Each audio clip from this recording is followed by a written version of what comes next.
Essa lembrança que nos vem às vezes, folha súbita que tomba abrindo na memória a flor silenciosa de 1001 pétalas concêntricas. Essa lembrança, mas de onde? De quem? Essa lembrança talvez nem seja nossa, mas de alguém que, pensando em nós, só possa mandar um eco de seu pensamento. Nessa mensagem pelos céus perdida, tão perdida que nem se possa saber mais de quem é.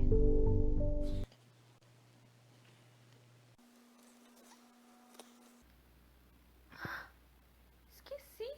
Oi, pessoas. Tudo bom? No vídeo de hoje, a gente vai falar um pouquinho sobre memória e memória das emoções.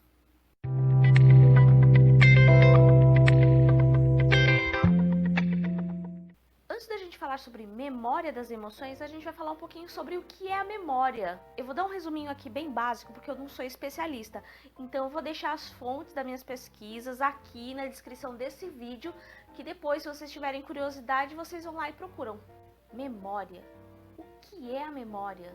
Memória é a capacidade de armazenar, conservar, relembrar vivências, conhecimentos, padrões, emoções, sensações e pensamentos experimentados em um tempo atrás. Em momentos de intensa criatividade, nossa memória pode falhar e quebrar a continuidade da linha de transmissão do texto verbal da peça.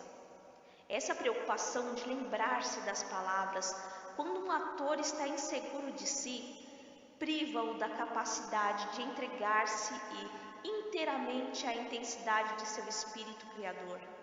Ter boa memória é um requisito fundamental do ator. Existem vários tipos de memória e vários tipos de armazenamento em nosso corpo e mente. Existe a memória do procedimento ou a implícita, onde armazenamos dados através de aquisição de habilidades, mediante a repetição de atividades, e nelas estão as habilidades sensitivas, motoras e intelectuais. Um exemplo: quando a gente precisa sair de casa correndo e aí vai para a esquina e depois fica pensando: será que eu fechei a porta de casa? Ou será que eu desliguei o forno? Tirei a roupa do varal? É tão automático que apenas nós executamos as coisas. É tão mecânico que a gente nem percebe. Elas já estão tão encurtidas no nosso cotidiano, na nossa vida, que a gente faz sem perceber, com outro tipo de pensamento na cabeça.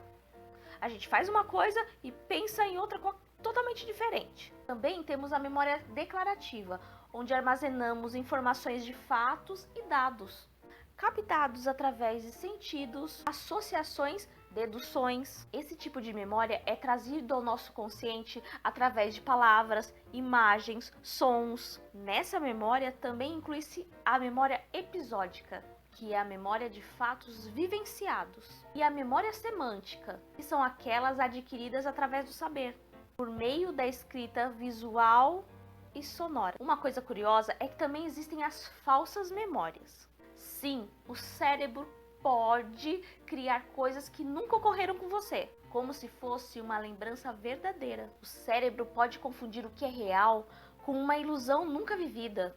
Vocês lembram daquele filme O Vingador do Futuro?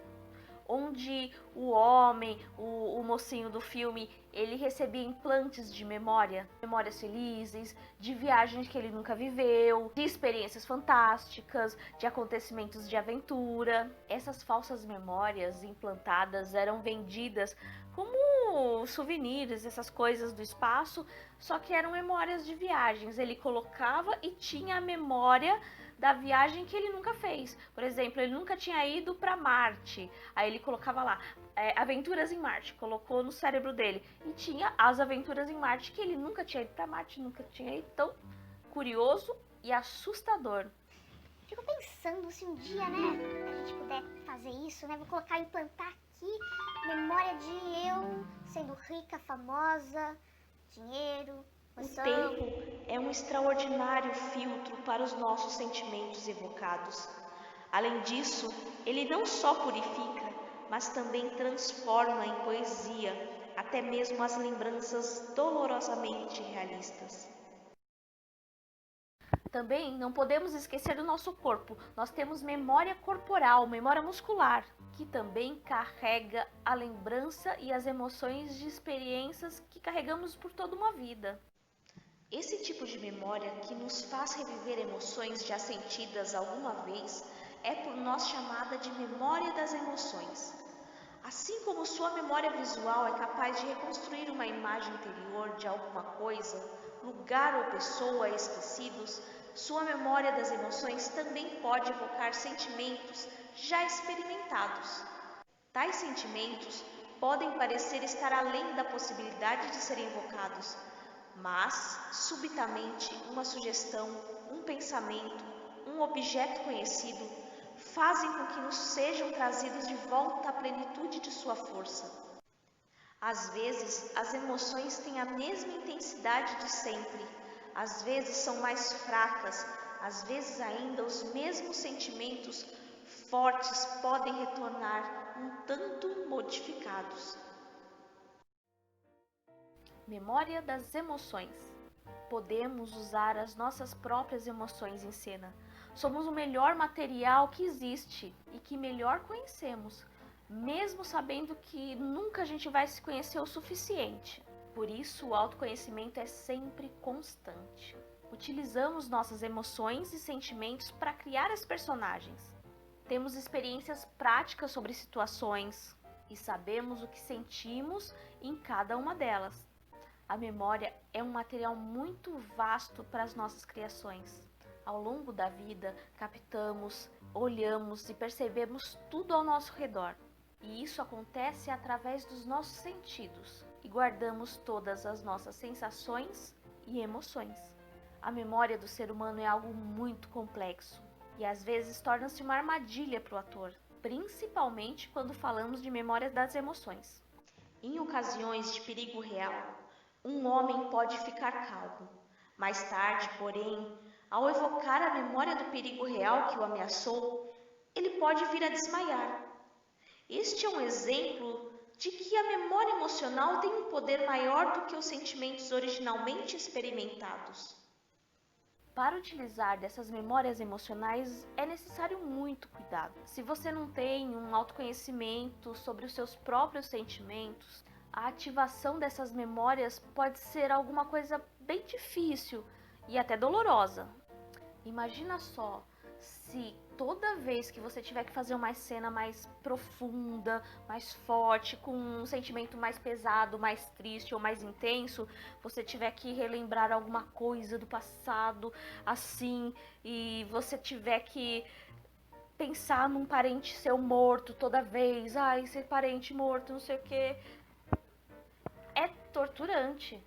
Além de ser um trauma para o ator, ele pode se tornar algo ineficiente ao longo do tempo. Aquela emoção, ela começa a criar ruídos e deixa de ser um sentimento puro e sincero, tornando-se algo pesado, forçado e mecânico. Tirar emoções de dentro do seu inconsciente de forma forçada, ela pode se tornar ineficiente ao longo do tempo. Quanto mais vasta for sua memória emocional, mais rico será o material de que vocês dispõem para a criatividade interior. Em uma fase de seu trabalho, Stanislavski também focava muito na memória das emoções e na sua ativação. Com o amadurecimento das suas pesquisas, ele muda o foco de emoções e memória das emoções para as ações físicas, encontrando um equilíbrio para o trabalho do ator. Não é que ele deixou de trabalhar a memória das emoções, ele simplesmente equilibrou as partes. Memória das emoções, ações físicas e o corpo e a imaginação em treinamento constante. Como utilizar uma emoção para uma situação que eu nunca vivi? Através de imaginação e repetição de ação. Cada ser humano é um ser único e sente as emoções, os sentimentos de forma totalmente diferente uma pessoa da outra. E demonstrar esse sentimento para a plateia, que também cada um ali sente as emoções de uma forma diferente, cada pessoa da plateia é uma pessoa diferente e capta aquelas sensações dos atores de forma completamente diferente. Isso tudo é muito difícil. O ator, ele tem um trabalho muito complexo. Eu vou dar um exemplo bem básico, mas vai lá, me acompanha. Cena do espetáculo da Paixão de Cristo, onde a Maria segura Jesus morto nos braços.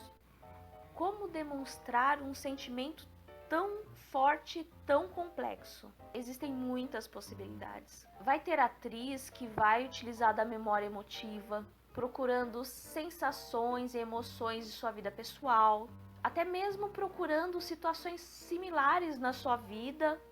Outras vão utilizar do seu corpo e da imaginação, utilizando ações e repetições. Outras atrizes vão interpretar aquilo de forma mais visceral, mais orgânica, com peso, com corpo, com emoção daquele momento.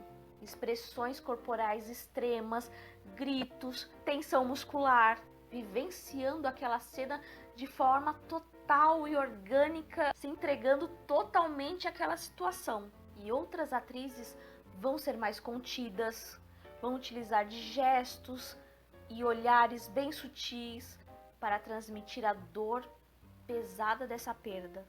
Mas a maioria das atrizes vão se utilizar de um pouco de cada técnica. E o caminho é esse, entendendo as técnicas, estudando e praticando. Você, como ator ou atriz, vai entender através da experiência mesmo de palco, do tempo de palco, o que é melhor para você, o que se enquadra melhor para você em termos de técnica, o que é mais funcional para você em cena, respeitando sempre os seus limites físicos e corporais. Resumindo, não há nada que substitua a prática em palco e muito estudo das técnicas de interpretação, respeitando sempre seus limites emocionais e físicos. Você tem que entender qual é o seu limite e o que funciona para você ou não. Então é isso, gente. Muito obrigada por assistir esse vídeo. Continue estudando sempre. Não esqueça de dar um like nesse vídeo. Vocês não estão dando like. Eu tô vendo várias visualizações. Agradeço muito, mas não dão like. Não compartilha com o amiguinho. Me ajuda a crescer este canal. Vocês já sabem, qualquer dúvida, deixe nos comentários, ok? E até semana que vem. Beijos. Até o próximo vídeo.